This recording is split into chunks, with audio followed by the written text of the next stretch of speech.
اگر یہ جو بات کر رہے ہیں بابر صاحب، تو میں آپ کو یاد دلا دوں 2018 میں پاکستان تحریک انصاف کی جب حکومت آئی تو اس وقت نون جو ہیں وہ عدلیہ اور اسٹیبلشمنٹ دونوں کے ظلم و جبر کا شکار تھی.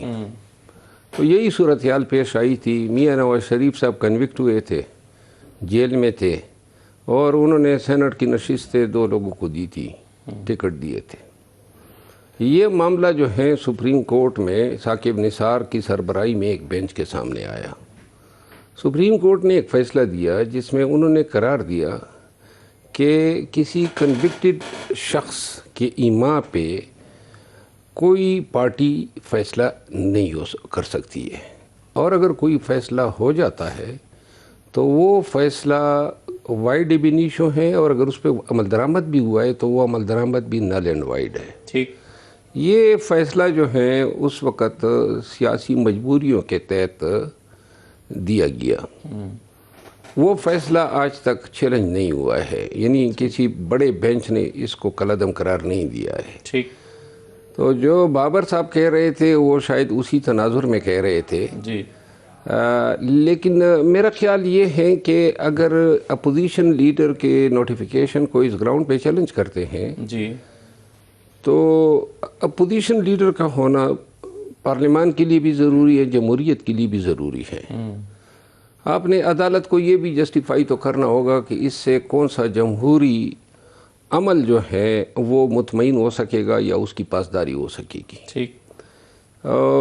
بہرحال اٹیمپٹ تو وہ کر سکتے ہیں قانون کے مطابق، لیکن میں ذاتی طور پر اچکزئی صاحب کے خلاف اس روش یا اس عمل کا ساتھی نہیں ہوں یا سپورٹ نہیں کر سکتا ہوں. صحیح ہے، لیکن اس میں ایک ہوتا ہے کہ زبانی رائے کسی نے دی ہے، اب اس کی کیا کورٹ آف لاء میں اہمیت ہوگی کہ ایک عمران خان صاحب نے جیل میں بیٹھ کے ایک زبانی رائے دی ہے، کیونکہ پارلیمنٹیرینز یہ کہہ سکتے ہیں کہ جی ہم ایم این ایز ہیں، ہماری تحریری ریکمنڈیشن پر اسپیکر صاحب کو ہم نے درخواست دی تھی کہ وہ ان کو لگایا جائے، تو زبانی ریکمنڈیشن پہ بھی اعتراض اٹھایا جا سکتا ہے.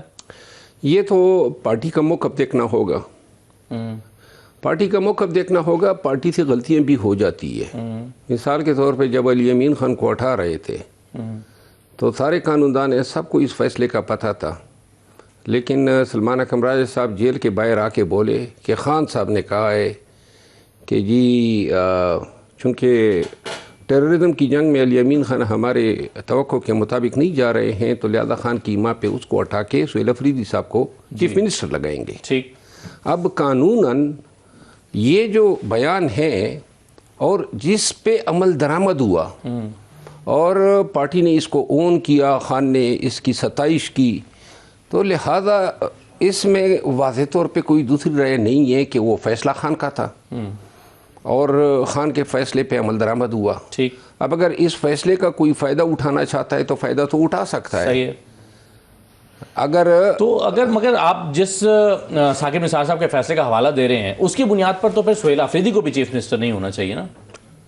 اگر کوئی چیلنج کرے تو اس کے لیے مشکلات تو ہو سکتی ہے. اچھا، یعنی یہ بنیاد بن سکتی ہے آپ؟ بالکل بن سکتی ہے، کیونکہ اس میں کوئی دوسری رائے نہیں ہے. ٹھیک. کہ یہ فیصلہ خان صاحب کا تھا، خان صاحب کا ہے، اس فیصلے پہ عمل درآمد ہوا، اور یہ اس میں بھی کوئی دوسری رائے نہیں ہے کہ سپریم کورٹ کا وہ فیصلہ جو اب قانون بنا ہوا ہے آج بھی موجود ہے. ٹھیک. اور یوں اگر کوئی چیلنج کرتا ہے تو اس کو جواز بنا کے کے پی کی صوبائی حکومت جو ہے اس کا خاتمہ کر سکتا ہے. بالکل صحیح ہے. اب عطا طاہر صاحب انفارمیشن منسٹر ہیں، انہوں نے کہا ہے کہ محمود عتیقی صاحب کی گارنٹی، یعنی وہ عمران خان کی گارنٹی دینے کو تیار ہے، لیکن ان کی گارنٹی کون دے گا؟ اختیار ولی صاحب، ایک جملہ عطا طاہر صاحب نے کہا ہے کہ ان کی جو شخصیت ہے یا ان کے جو نظریات ہیں وہ پاکستان کی سالمیت کے خلاف ہیں. آپ بھی یہی رائے رکھتے ہیں محمود عتیقی صاحب کے بارے میں، جو کہ نواز شریف صاحب کے پرانے ساتھی بھی ہیں جمہوری جدوجہد میں؟ بسم اللہ الرحمن الرحیم. بہت شکریہ اسد اللہ خان صاحب. دیکھیں، یہ ایک بات بتاؤ، نواز شریف کے ساتھ سنگت یا قربت وہ تو ایک الگ چیز ہے، اس کی تو ایک الگ ہسٹری. پھر آپ پتہ نہیں مجھے اتنا ٹائم دے پائیں گے کہ نہیں. سر آپ کا ٹائم ہے. نواز شریف صاحب تو وہ لیڈر ہیں کہ جنہوں نے خان عبدالولی خان کو، محمود اچکزئی کو، حاصل خان مزنجو کو، مینگل صاحب کو، پلیجو کو، انہوں نے تو سارے قوم پرست جماعتوں کو ایک ساتھ ملا لیا تھا اور ایک وقت تھا کہ ملک میں قومی وحدت اور یگانگت کے لیے انہوں نے سب کو ساتھ لے کے وہ چلے تھے. لیکن اس میں بھی کوئی حقیقت مطلب آپ دیکھیں نا تو آپ کو کوئی شک اس میں نہیں ملے گا کہ مطلب یہ وہ لوگ ہیں جو کچھ لوگوں نے سندھو دیش کے نعرے لگائے تھے, کچھ بلوچستان کے لیے بات کرتے تھے, اور محمود چکزئی صاحب جو تھے تو وہ گریٹر پختونستان کی بات کرتے تھے. مطلب پختونخوا کو وہ افغانستان کا حصہ بنانے کے لیے انہوں نے اپنی ان کی ایک ہسٹری ہے. بہرحال وہ میں اب چیز وہ اس پہ زیادہ میں بات نہیں کرنا چاہوں گا, لیکن عمران خان جو ہے وہ خود جو ہے اپنی بات پہ پیرا دینے سے اور یہ بات اس کا میں ذاتی طور پہ پرسنلی وٹنس ہوں. جب پی ڈی ایم کا جلسہ تھا لاہور میں تو ہم بیٹھے ہوئے تھے اسٹیج پر, تو میں نے محمود چکزئی صاحب سے یہ سوال کیا تھا جی ان کے ساتھ والی کرسی پر بیٹھ کے. میں نے پوچھا تھا کہ حضرت اگر مذاکرات کی بات آ جائے پی ڈی ایم کی اسٹرگل کی صورت میں تو عمران خان کے ساتھ بیٹھیں گے, پھر کیا کریں گے؟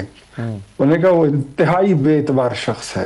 تو محمود چکزئی صاحب تو پہلے یہ کلیئر کریں کہ ان کو عمران خان پہ اعتبار کس دن سے پیدا ہو گیا اور کیا وجہ ہوئی کہ ان کا اعتبار پیدا ہوا. تو میرے خیال میں سمبھاؤ جو عطا تارڑ صاحب کہہ رہے ہیں وہ کافی حد تک وہ بات جو ہے وہ سالڈ ہے, اور ان کو وہ ساری پرانی باتیں بھی یاد ہیں اور وہ ماضی کی ہسٹری بھی یاد ہے.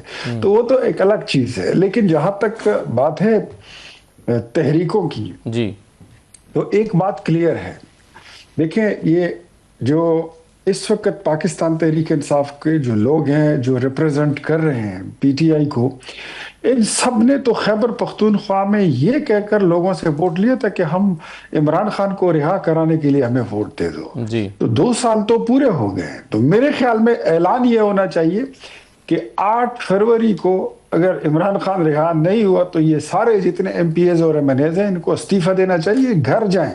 یہ سب لوگ کوئی اپنی اپنی حیثیت سے, ہر بندہ پیسے کما رہا ہے, مراعات لے رہا ہے, اپنی ہیرو گیری کر رہا ہے, اپنی پرسنل جو چیزیں ہیں اس کو پرسنل وینڈیٹا کو آگے بڑھا رہے ہیں. وہ کام تو یہ نہیں کر رہے ہیں جن کے لیے انہوں نے ووٹ لیا تھا. اور یہ میں پھر بھی تسلی سے آپ کو بتا دوں کہ اب مذاکرات کی بات جو ہے نا, جس کو بڑی سنجیدہ ایک آفر تھی جب پرائم منسٹر نے دی تھی, جس کو انہوں نے سنجیدہ نہیں لیا اور انہوں نے آگے سے اعلان کر دیا. پی ٹی آئی میں پہلے آپ کو بتایا تھا اسد اللہ خان کہ یہ واضح دڑوں میں تقسیم ہے, 1 نہیں 2 نہیں 3 نہیں, پتہ نہیں کتنے دڑے ہیں. ٹھیک ہے, یہ تو محمود خان چکزئی نے کہا تھا کہ جس کے پاس 100 بندے ہیں اس کا اپنا ایک لیڈر ہے. تو ایسے لوگ جو ہے نا وہ اپنے گول اچیو نہیں کر سکتے جنہوں نے اعلان یہ کر دیا کہ مذاکرات بعد میں کریں گے, پہلے مزاحمت کرتے ہیں. تو ہم نے بھی کہہ دیا چلو شوق پورا کر لو, پہیا بھی دیکھ لیتے ہیں اور جام بھی دیکھ لیتے ہیں کہ کتنا جام ہے اور کتنا پہیا ہے.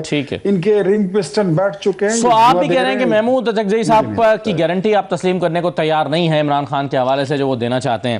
اچھا, اب کیونکہ یہ خود یہ بات یہ ڈسکشن میری ذاتی طور پہ محمود چکزئی صاحب کے ساتھ لاہور کے پی ڈی ایم جلسے میں مینار پاکستان کے جس میں انہوں نے کہا تھا کہ وہ ناقابل اعتبار شخص ہے, انتہائی ناقابل اعتبار. بالکل.